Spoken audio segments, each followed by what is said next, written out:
Bom dia, povo querido, graça e paz. Nós vamos dar sequência à nossa série Confinamento. Hoje, no texto que se encontra no segundo livro dos Reis, capítulo 5, do verso 1 ao 14. Acompanha a leitura, por gentileza. Naamã, comandante do exército do rei da Síria, era muito respeitado e honrado pelo seu senhor, pois por meio dele o Senhor dera vitória à Síria. Mas esse grande guerreiro ficou leproso. Ora, as tropas da Síria haviam atacado Israel e levado cativa uma menina que passou a servir a mulher de Naamã. Um dia ela disse à sua senhora: se o meu senhor procurasse o profeta que está em Samaria, ele o curaria da lepra. Naamã foi contar ao seu senhor o que a menina israelita dissera. O rei da Síria respondeu: vá, eu lhe darei uma carta que você entregará ao rei de Israel. Então Naamã partiu, levando consigo 350 quilos de prata, 72 quilos de ouro e 10 mudas de roupas finas. A carta que levou ao rei de Israel dizia: junto com esta carta estou te enviando o meu oficial Naamã para que o cures da lepra. Assim que o rei de Israel leu a carta, rasgou as vestes e disse: por acaso sou Deus capaz de conceder vida ou morte? Porque este homem me envia alguém para que eu cure da lepra. Vejam como ele procura um motivo para se desentender comigo. Quando Eliseu, o homem de Deus, soube que o rei de Israel havia rasgado suas vestes, mandou-lhe esta mensagem: por que rasgaste tuas vestes? Envia o homem a mim, e ele saberá que há profeta em Israel. Então Naamã foi com seus cavalos e carros e parou à porta da casa de Eliseu. Eliseu enviou um mensageiro para lhe dizer: vá e lave-se 7 vezes no rio Jordão, sua pele será restaurada e você ficará purificado. Mas Naamã ficou indignado e saiu dizendo: eu estava certo de que ele sairia para receber-me e invocaria de pé o nome do Senhor seu Deus, moveria a mão sobre o lugar afetado e me curaria da lepra. Não são os rios Abana e Farfar em Damasco melhores do que todas as águas de Israel? Será que não poderia lavar-me neles e ser purificado? Então foi embora dali furioso. Mas os seus servos lhe disseram: meu pai, se o profeta lhe tivesse pedido alguma coisa difícil, o Senhor não faria? Quanto mais quando ele apenas lhe diz para que se lave e seja purificado. Assim ele desceu ao Jordão e mergulhou 7 vezes, conforme a ordem do homem de Deus. Ele foi purificado e sua pele tornou-se como a de uma criança. Pai bendito, a tua palavra foi lida e pedimos a assistência do Espírito Santo para a compreensão, conforme a capacidade e também da necessidade de cada um desses que estão ouvindo a exposição desse texto.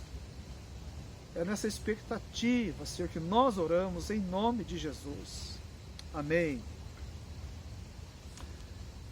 O dia 2 de janeiro do ano de 1983 ficou para sempre marcado na vida de um jovem negro e pobre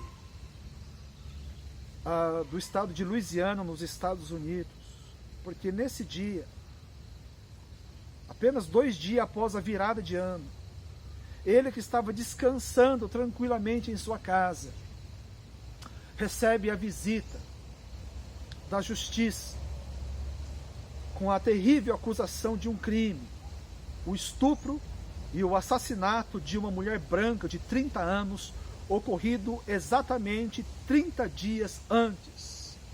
no dia 2 de dezembro de 1982. Levado a julgamento, não foi apresentado nenhuma prova que o ligasse a esse crime, a não ser a sua cor. E mesmo ele tendo álibis que o tiravam da cena do crime, ele foi condenado a 80 anos de prisão sem direito a condicional. 37 anos depois, no dia 21 de março do ano passado, 2019, um teste de DNA o inocenta. E ele foi então liberto da prisão. 37 anos de injustiça. E quando ele se apresenta num programa de TV, o apresentador, que também era negro, pergunta-lhe como conseguiu aguentar. A resposta de Art Williams foi a seguinte, abre aspas: a liberdade é da mente. Eu fui para a prisão, mas nunca deixei a minha mente ir para a prisão. Fecha aspas. Art esteve preso, mas a sua mente, ela nunca foi aprisionada. Eis um desafio para todos nós. Romanos capítulo 12, verso 2, trata um pouco disso. Diz aqui a palavra de Deus: não se amoldem ao padrão deste mundo, mas transformem-se pela renovação da sua mente, para que sejam capazes de experimentar e comprovar a boa, agradável e perfeita vontade de Deus. A nossa mente é responsável pela leitura que nós fazemos da vida, da nossa história, de tudo aquilo que nos aconteceu, daquilo que está acontecendo. O nosso estado de alma, as nossas emoções, é tão somente filha dessa percepção. Por isso, quando a gente permite que as dores infligidas pela vida, pelas pessoas, dirijam os nossos pensamentos, as nossas emoções ficarão intoxicadas por esses pensamentos, a direção que esse pensamento dá para a nossa vida. E então, o resultado invariavelmente será negativo. Raiva, ou no outro extremo, apatia, doenças no corpo, doenças na alma, doença nas relações com as pessoas. E a nossa vida então vai se apagando,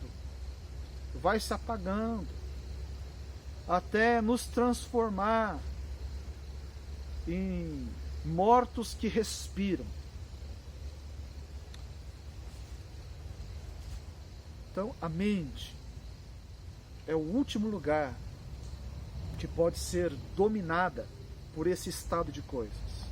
Enquanto ela não for subjugada, a vida seguirá sendo possível. O texto de hoje trata de um acontecimento durante o reinado de Jorão, que foi o 9º rei do Reino do Norte, Israel. Ele foi filho daquele casal infame, rei Acabe e Jezabel. Aqui nós vemos o relato de um dos milagres operados por Eliseu, do portfólio de milagres, um dos mais fantásticos. E como resultado disso, um homem experimentou uma alegria até então inimaginável. o grande guerreiro Naamã, o general do maior poder bélico da época, a Síria, um homem famoso, de grandes feitos, experimentou uma alegria, e para completar, se você continuar lendo esse capítulo 5, vai ver que tudo isso se desdobra na conversão dele. Um capítulo completo, começo, meio e fim, um começo de dores, um término glorioso. Deus é glorificado, Deus é exaltado. Um punhado de terra de Israel é levado para Damasco, como símbolo da conversão deste homem. Mas tudo isso aconteceu porque ali estava uma menina do povo de Deus. Temos aqui um grande general, valente e famoso, que apesar de livre estava preso a uma condição de lepra. E temos junto uma menina indefesa, anônima, que apesar de cativa, mantinha a sua alma livre. Uma menina generosa, com doçura na alma, a ponto de olhar com compaixão o Senhor que estava sofrendo. Olhar com compaixão aquele que lhe privara do convívio com o seu povo, e principalmente com a sua família. É curioso que essa menina, ela vive uma prescrição do Senhor Jesus Cristo, muitos anos antes, séculos antes, do próprio Senhor Jesus vir ao mundo. Se não, veja Evangelho de Mateus, capítulo 5, versos 43 ao 45. Vocês ouviram o que foi dito: ame o seu próximo e odeie o seu inimigo. Mas eu lhes digo, ame os seus inimigos e orem por aqueles que os perseguem, para que vocês venham a ser filhos de seu Pai que está nos céus. Queridos, se existe uma possibilidade de alguém ser abençoado pelos seus inimigos, é quando esse inimigo for alguém do povo de Deus. Se existe a possibilidade de alguém ser abençoado por aquele a quem ele faz mal, é quando este que recebe o mal, presta atenção, for você, um crente, uma crente no Senhor Jesus Cristo. Será que tem um amém aí na sala? Você pode dizer um amém com convicção. Se você tem alguém assim, que te faz sofrer, eu quero te convidar agora mesmo, aí onde você está, se puder, coloque-se de joelho e observe essa palavra do Senhor Jesus. Orar por aqueles que perseguem, e invoque agora a bênção de Deus sobre essa pessoa. Peça sabedoria e oportunidade para que você pessoalmente abençoe a vida dela. A resposta pode ser imediata,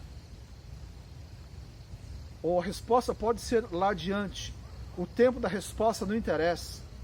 O importante é a gente responder positivamente àquele que diz que devemos orar por aquele que nos persegue.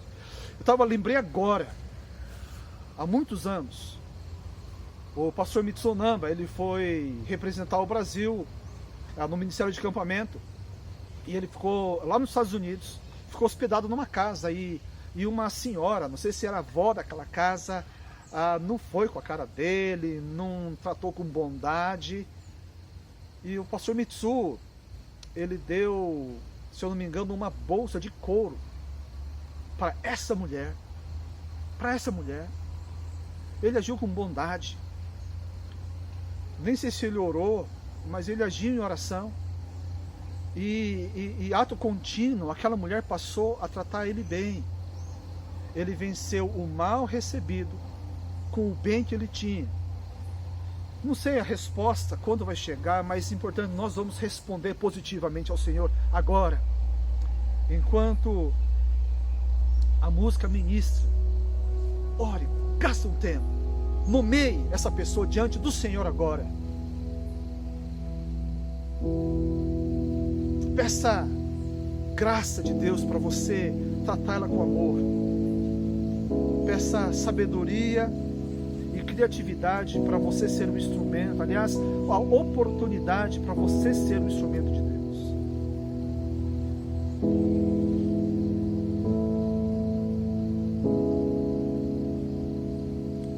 Senhor, é só na Tua presença que a gente pode respirar muitas vezes. Quando o ataque nos sufoca, nos asfixia, nós não queremos saber mais do Senhor. Jesus Cristo disse para nós orarmos por aqueles que nos perseguem. É isso que nós fazemos agora e vamos seguir fazendo. Abençoa, Senhor, esses nomes que foram apresentados diante do Senhor. Que a Tua bênção chegue sobre elas. Que o Senhor, ó Deus, quebre as correias, as cadeias que prendem essas vidas e as tornam instrumentos do mal. Que Jesus Cristo possa encontrar acolhida nesses corações. Que o Espírito Santo faça gerar uma fé salvadora nessas vidas. E se forem crentes no Senhor Jesus, traga essas pessoas de volta à sensatez. Oh Deus, em nome de Jesus, que o Teu nome seja glorificado nessa causa. Queremos manter firmes a nossa posição de filhos e filhas de Deus, no nome de Jesus. Amém, amém. Queridos, pagar o bem com o bem, isso é próprio do ser humano. Agora, pagar o mal recebido com o bem, isso é sobrenatural, isso é divino.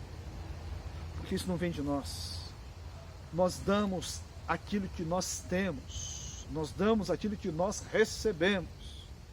E nós recebemos graça e bondade de Deus. E é disso que nós queremos fluir e temos que fluir na direção das pessoas. Naamã era um guerreiro importante, um general famoso e querido pelo seu rei. Ele saía para as batalhas e voltava vitorioso. Voltava sob aplausos. Ele tinha poder, fama, prestígio junto ao rei. E isso, porque esse é um mistério. A Bíblia diz que ele era usado por Deus, mesmo não conhecendo a Deus, para servir um povo que não era o povo de Deus. Versículo 1 diz assim: pois por meio dele, está falando de Naamã, o Senhor, o nosso Deus, dera vitória à Síria. Que coisa tremenda! Então, por tudo isso, a biografia dele era quase impecável, quase perfeita, a não ser por um único mas. A vida, muitas vezes, ela fica engasgada, entalada nesses mas. Quando tudo está ok, tudo bacana, a não ser por um único e miserável mas, que consegue desbotar as cores da vida.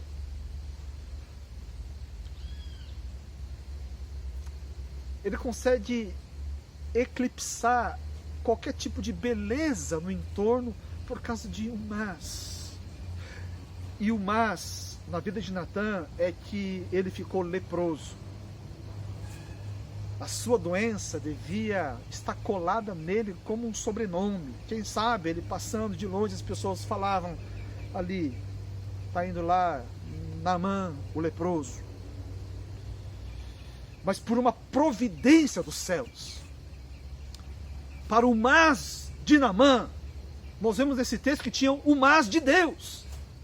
Naamã era leproso, mas na casa dele morava, servia, uma menina que era do povo de Deus. Uma menina anônima. Não há registro do seu nome. Não se diz quem era o pai, quem era a mãe, de que tribo era. Mas o que importa, era do povo de Deus. Ela tinha generosidade no coração. Alguém que vivia um drama, mas ela conseguia enxergar para além das grades do seu drama. E ela conseguiu assim, então, perceber e mais, se compadecer daquele que era o motivo da sua dor, que a tinha cativa ali na sua casa. O coração dessa menina, de Deus, se moveu de compaixão a favor de Naamã, o leproso. De modo que os pés dela se apressaram a ir até a sua senhora. E disse: se o meu senhor procurasse o profeta que vive em Samaria, ele o curaria da lepra. Isso demonstra que ela não alimentava ressentimentos, rancores contra Naamã, os de sua casa. Um conhecimento importante quando a gente trata de pessoas que nos fazem mal, alguns gostam de chamar de inimigos. Um conhecimento que nós temos hoje, mas ela não tinha na época, é que aqueles que os nossos olhos podem ver não são os nossos inimigos de fato. E se não são os inimigos de fato, não faz sentido a gente gastar a nossa energia contra essas pessoas. Veja o que diz a Bíblia, Efésios capítulo 6, verso 12. Pois a nossa luta não é contra pessoas, mas contra os poderes e autoridades, contra os dominadores deste mundo de trevas, contra as forças espirituais do mal nas regiões celestiais. As pessoas não são os nossos inimigos. Entenda isso. A Bíblia diz que a nossa luta deve ser travada no mundo espiritual, porque os nossos inimigos, de fato, são seres espirituais do mal, que vivem nas regiões celestiais. Alimentar o nosso rancor, o nosso ódio, desejo de vingança contra pessoas, em nada vai nos ajudar nessa luta. Pelo contrário, vai inviabilizar a nossa vida, a nossa existência boa. Se a gente quer vencer essa batalha, sabe que essa batalha se vence com o joelho no chão. É através da oração. Agora, a gente não vai orar se não crer em Deus, se não confiar em Deus, porque tudo vai parecer improdutivo. Vai parecer algo totalmente insano, é perder tempo. Alguns dizem, a minha luta é concreta, é real, eu não tenho tempo para ficar orando, para gastar tempo com essas coisas. É porque essa pessoa não entendeu nada. As grandes vitórias se conquistam no joelho. Tudo mais é consequência. É a ação de Deus. Quanto mais eu creio que Deus age, tanto mais eu busco a ação dele. As pessoas são apenas instrumentos na mão do inimigo. Então, quando nós oramos pelas pessoas que nos fazem mal, nós estamos invadindo território inimigo. Nós estamos assaltando o inferno. Quando nós oramos e finalmente o Senhor, em muitos casos, o Senhor converte essas pessoas, o Senhor transforma essas pessoas, o inimigo ele tem uma derrota dupla. Primeiro, aqueles que outrora eram instrumentos nas mãos dele, se tornam seguidores de Jesus Cristo, se tornam militantes da causa do reino. E segunda derrota, Satanás tenta nos, através das ações de pessoas, tenta nos deformar o nosso ser. E quando a gente faz o contrário, a gente ora, a gente reafirma a nossa identidade como filhos e filhas de Deus. Satanás é derrotado, Deus é glorificado, aleluia. Então, não permita a sua mente ficar presa nessas coisas. A nossa mente, ela tem que ser cativa por Jesus Cristo. Essa menina era escrava, contudo, ela seguia com a mente livre, assim como Art Williams. E uma das evidências que eu vejo para isso, para dizer isso, é que ela foi até a sua senhora e falou assim: olha, se o meu senhor for até o profeta em Samaria, ele será curado de sua lepra. Não há nada de mais nisso. Você pode dizer, ok, é verdade. O extraordinário é a esposa de Naamã ter dado crédito à fala dessa menina. Veja, ele era um homem poderoso, não faltava recursos financeiros. O que havia de mais moderno, de conhecimento científico, medicinal na época, ele tinha acesso. Certamente ele tentou de tudo, mas fracassou nessas tentativas de encontrar cura para a sua enfermidade. Ele tinha que conviver com isso. Ele tinha que se resignar. E então uma menina, uma cativa do povo inimigo, vem com uma conversa dessa. Eu acredito, o texto não fala, que se a palavra dela teve credibilidade, é porque a vida dela dava credibilidade à palavra dela. Eu creio que a vida, ela não poderia ser uma menina dada a mentiras e fofocas e fantasias. A vida dela deveria ser correta. Não deveria ser uma serva que dava trabalhos, rebelde, levado a ser castigado o tempo todo. A conduta dela deveria ser tal que ela falando, a mulher acredita. A mulher falando o que ela disse, o marido acredita.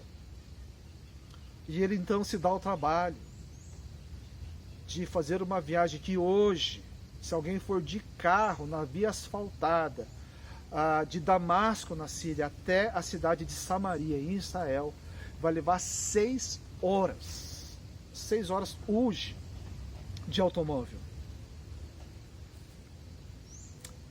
Uma pergunta que nós devemos responder: a nossa vida inspira credibilidade? As pessoas podem crer naquilo que nós falamos, observando a nossa vida, ou o contrário. Como eu já vi tantas pessoas dizerem, para ser crente igual fulano, eu prefiro não ter Deus. A minha vida é melhor do que a dela. E a pessoa não está errada. Gandhi já tinha observado, pelo menos atribui-se a ele a frase: eu acredito no Cristo de vocês. Eu não acredito no cristianismo que vocês vivem.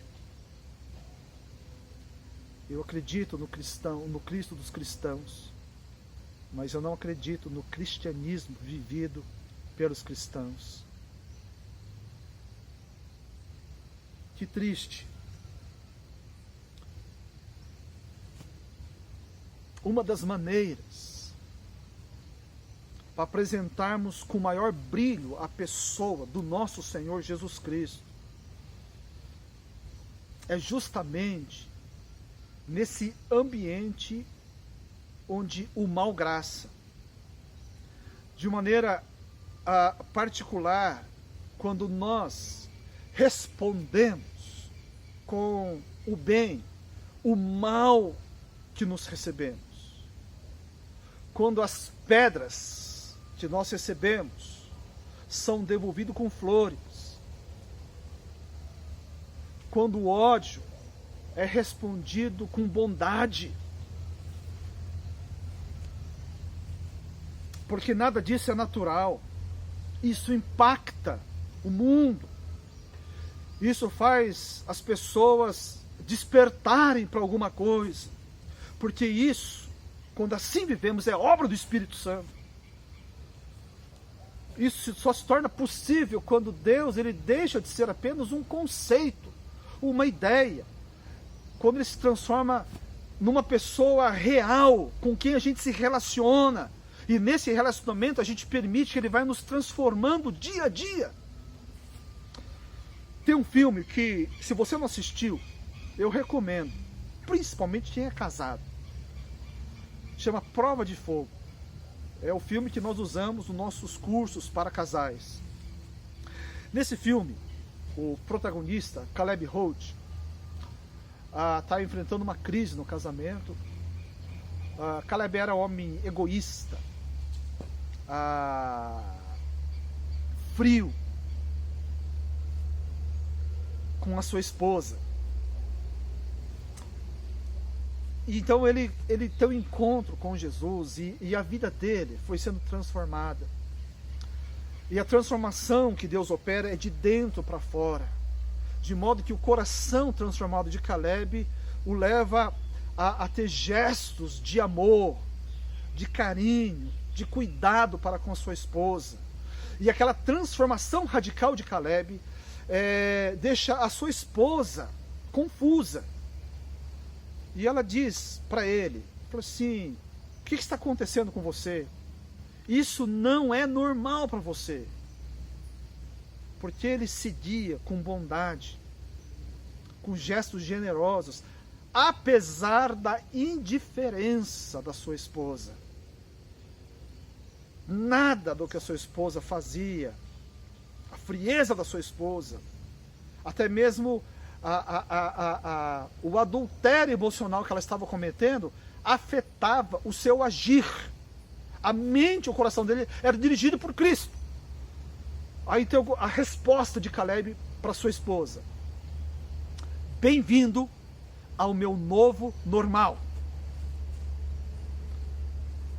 Quando temos um encontro com Cristo, quando permitimos que Ele nos transforme, então um novo normal é inaugurado.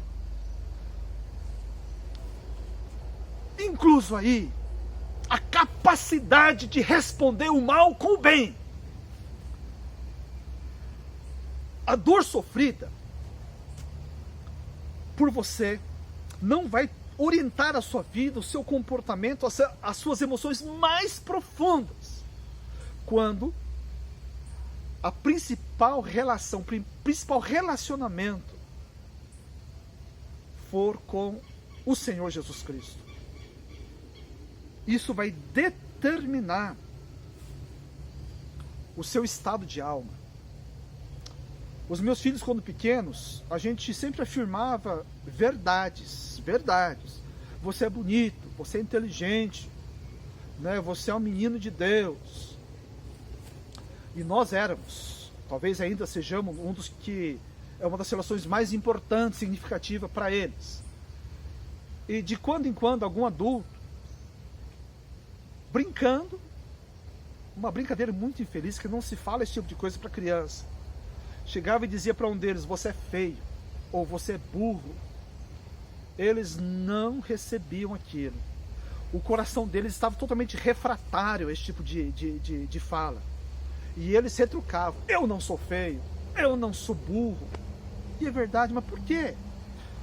Porque a relação mais importante deles era conosco, pais. E nós afirmávamos o contrário. A realidade nossa, visível, pode afirmar as coisas mais terríveis. Mas, se a nossa relação principal for estabelecida com o nosso Deus e Pai, nada disso vai dirigir os nossos pensamentos, as nossas emoções, as nossas atitudes.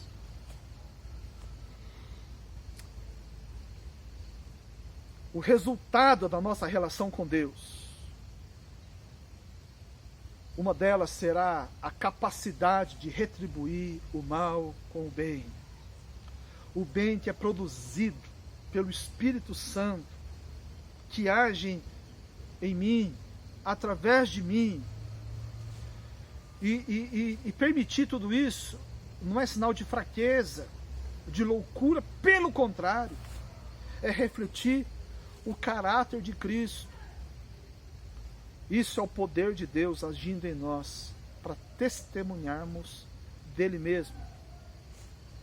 Testemunharmos daquele que nos comprou, que nos salvou, que nos regenerou, que nos transportou para um novo tipo de vida. Uma vida nova e poderosa. Aleluia! Isso é possível. Então, aquele que crê em Cristo, sabe, ainda que seja vítima de tudo isso, não terá a vida de Cristo, o resultado dessa relação com Cristo anulada em sua vida. Jesus disse em João 7,38, quem crê em mim, disse Jesus, como diz a Escritura, do seu interior fluirão rios de água viva. Rios de água viva vão fluir. A gente vai ser enchido por Deus, a ponto de vazar de nós na direção de outros, de transbordar da nossa vida na direção dos outros, incluso aí aqueles que nos fazem o mal. Agora, queridos, é possível fazer o bem na força humana, fazer a vontade de Deus na força humana. Por exemplo, quando fazer esse bem é feito sob olhares atentos, quando tivermos plateia e quem sabe aplausos. É possível fazer a vontade de Deus na força humana quando essa vontade de Deus está alinhada à nossa vontade. Agora, fazer a vontade de Deus no anonimato, e ainda quando essa vontade de Deus vai contra a minha vontade, aí é só no poder de Deus. Só no poder de Deus. Na força humana nós não conseguimos. E como nós podemos fazer isso? Atos capítulo 1, verso 8. Mas receberão poder quando o Espírito Santo descer sobre vocês, e serão minhas testemunhas em Jerusalém, em toda a Judéia e Samaria, e até os confins da terra. Receberão poder. Poder não é só os poderes carismáticos do Espírito Santo, ressuscitar mortos, falar em outras línguas, sinais e maravilhas. Gente, tudo isso é poder de Deus, é importante, mas poder para viver uma vida nova, poder para viver o cotidiano no controle do Espírito Santo, não mais no nosso controle carnal. Esse poder para amar aquele que nos machuca. É o teu caso? Está faltando esse poder? Busque esse poder. Busque esse poder pentecostal. Busque esse batismo pentecostal. Para que a gente possa viver à altura dessa vida para o qual o Senhor Jesus nos chama. Que testemunho poderoso poder abençoar aqueles que nos maltratam. Vamos orar? Pai Santo e bendito, no nome de Jesus, nós reconhecemos que não temos nada disso em nós. Nós precisamos, Senhor, desesperadamente, desse poder pentecostal. Precisamos do Espírito Santo tomando conta da nossa mente, do nosso coração, para que as nossas atitudes possam refletir Deus em nós. E de maneira específica, particular, essa capacidade de amar, de abençoar aqueles que nos machucam. Deus, eu quero pedir de maneira, ó Deus, muito particular, por esses que vivem isso dentro de casa, talvez de maneira acentuada nesses dias de confinamento. Senhor amado, que haja uma visitação do Teu Espírito nesses que estão abrindo o coração e pedindo, e suplicando, e clamando por esse poder. Ó Deus, para amar o cônjuge que o ataca, o cônjuge que o humilha, o cônjuge, Senhor, que faz troça de sua fé.